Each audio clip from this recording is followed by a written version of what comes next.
நாட்களில் சபைகளிலே அங்கே இங்கேன்னு ஜெபிக்கிற கூட்டங்கள் இன்னாருதான் ஆண்டவரே வரணும்.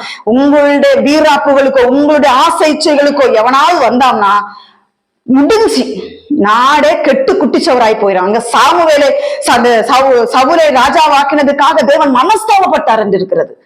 மக்களை சீர்கட்ட வழிகளில் நடத்தக்கூடிய ஆட்சி தலைவர்கள் நமக்கு வேண்டாம். ஆண்டவர் எது செஞ்சாலும் நல்லதுதான் செய்வார்.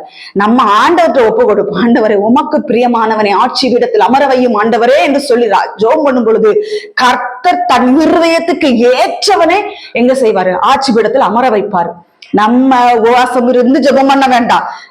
நான் உபவாசம் இருக்கிற ஆண்டவரே இன்னார்தான் ஜெயிக்கணும் ஆண்டவரேன்னு போராடாதீங்க. இது ஆண்டவருக்கு விரோதமான முறுமுறுப்பு. தேவ சித்தத்துக்கு உங்களை ஒப்புவிடுங்கள். தேவ சித்தம் எது என்பதை ஆராய்ந்து பார்த்து தேவ சித்தத்துக்கு ஒப்பு கொடுத்து ஜெபம் பண்ண வேண்டும். நாட்கள்ல இவர்கள் தான் வர வேண்டும், இவன் தான் வர வேண்டும், இவர் தான் வர வேண்டும், அப்படி எல்லாம் கிடையவே கிடையாது.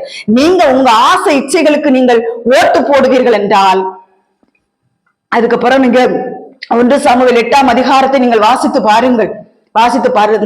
ஒரு நாள் ஆண்டவர் சொல்லுவார், இவனே நான் ராஜாவாக்கினது எனக்கு மனஸ்தாபமாக இருக்கிறது. ஆண்டவருடைய வார்த்தைகளுக்கு கீழ்ப்படியாதபடிக்கு முரட்டாட்டமாய் போனான் சவுல், நான்கு கொண்டு செத்தான் என்று வேதவசனம் சொல்லுகிறது. கர்த்தருடைய பிள்ளைகளை, நம்மளுடைய சுய இச்சைகளுக்கு எந்த ஒரு அரசியல்வாதிகளை நம்ம இது பண்ணக்கூடாது. கர்த்தருடைய சித்தத்துக்கு ஒப்பு கொடுப்போம். அவர்களுக்கும் பாதிப்பு வரக்கூடாது, நமக்கும் பாதிப்பு வரக்கூடாது. தேவ சித்தத்துக்கு ஒப்பு கொடுக்கும் பொழுது தேவனுக்கு பிரியமான ஒருவரை ஆட்சி பீடத்தில் தேவன் அமர வைப்பார். தேசங்களுக்கு சேமத்தை கர்த்தர் கொடுப்பார்.